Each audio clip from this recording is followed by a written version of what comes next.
You slept 8 hours last night. Your app says you slept 8 hours. And you still woke up feeling like you got hit by a truck. Here's the uncomfortable truth. The 8-hour number was never the thing that mattered. You've been optimizing the wrong metric your entire adult life. And after 40, that mistake stops being harmless. Today, I'm breaking down the 5 sleep mistakes nobody corrects, and the one stage of sleep that's quietly disappearing from your nights without you ever noticing it's gone.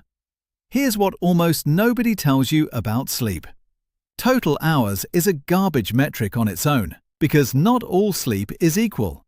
Your night moves through stages, and one specific stage, deep sleep, sometimes called slow wave sleep, is where the actual recovery happens.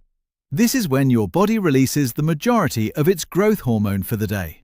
It's when your brain runs something called the glymphatic system, essentially a nightly wash cycle that clears out metabolic waste that builds up while you're awake and thinking. Now here's the part that should actually concern you.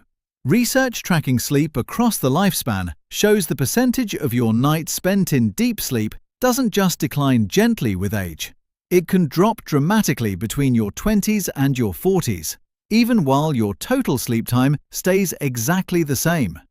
You can sleep the same 8 hours at 45 that you did at 25 and be getting a fraction of the actual repair work. You didn't get worse at sleeping, you got worse at reaching the one stage that actually counts, and nothing on your tracker's home screen is telling you that. Mistake 1. You've been treating 8 hours as the finish line. It's not. 8 hours of mostly light sleep is not the same recovery as 7 hours with strong deep sleep blocks. If you're only looking at your total sleep number or your app's generic sleep score, you're tracking the wrong thing entirely. The fix. If your tracker breaks down sleep stages, that's the number to actually watch. Your deep sleep minutes, not your total hours. If you don't have that data yet, that's fine, because the next 4 mistakes are exactly what's quietly destroying that stage without you knowing it. Mistake 2, and this one's sneaky. That 2 o'clock coffee you had to push through the afternoon slump. Caffeine has a half-life of roughly 5 to 6 hours. That means if you drink coffee at 2, by 8 o'clock, a meaningful chunk of it is still active in your system.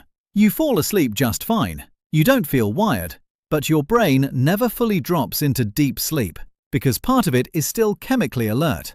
And you never connect the dots because the caffeine feels like it wore off hours ago. The fix isn't no coffee after lunch. That's a guess, not a rule. The fix is working backward from your actual bedtime. If you're in bed by 10, your last coffee needs to be finished by early afternoon at the latest, not whenever your energy happens to dip. Mistake 3. The glass of wine or the nightcap you use to relax before bed. Here's the trap. Alcohol does help you fall asleep faster, that part's true, but it comes at a direct cost. Alcohol suppresses both REM sleep and deep sleep, and it fragments the second half of your night, waking you up repeatedly in ways you often don't even remember. You think you slept through the night. Your brain knows you didn't. You're not using alcohol as a sleep aid. You're trading fast sleep onset for a worse night overall. A straight trade of the exact stage you actually need. The fix isn't necessarily cutting it out completely. It's recognizing it for what it actually is. A sleep debt loan, not a sleep aid. And pricing it accordingly. Mistake 4. Your bedroom is too warm, and so is your last hour before bed. And nobody ever explained why that matters. Your body has to drop its core temperature by a degree or 2 to actually initiate deep sleep. It's one of the internal signals your brain uses to know it's safe to go deep. A hot shower too close to bedtime, a warm bedroom, even bright screens raising your alertness, all delay or blunt that temperature drop. This isn't generic sleep hygiene advice. It's specific. If you're going to shower before bed, do it at least 90 minutes before you sleep, not right before. The temperature rebound afterward actually helps the drop, but only if you give it time. And keep the room cooler than feels cozy. Cozy and recoverable are not the same thing. And mistake 5. The one nobody corrects because everyone assumes it's just part of getting older. Waking up at 2 or 3 in the morning to use the bathroom. Most people shrug it off as an inevitable age thing and stop investigating any further. But here's what's actually happening. As you age, your body can produce less of a hormone called vasopressin at night, the hormone that normally concentrates your urine while you sleep so you don't need to get up. That's not random aging. That's a specific, identifiable shift, which means it's not something you just have to accept without adjusting for it. The fix is timing, not deprivation. Front-load your hydration earlier in the day and taper it in the 2 to 3 hours before bed, instead of drinking the same amount right up until you turn off the lights. You're not cutting anything out. You're just stealing back the deep sleep that a 3 a.m. bathroom trip has been quietly taking from you. Here's the part that ties all 5 of these together. Most sleep trackers on the market report a single sleep score, and your total hours, front and center, big number, feels satisfying.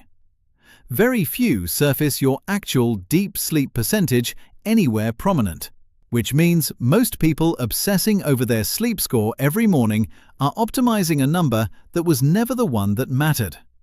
You could hit a 90 sleep score for a year and still be shortchanging the one stage responsible for your actual recovery. So if you came into this video thinking you already had sleep figured out because your app gives you high marks every morning, that's exactly the trap. The number was never lying to be cruel. It was just measuring the wrong thing the whole time. Fix these 5 and you'll start recovering on the same 8 hours you were already getting.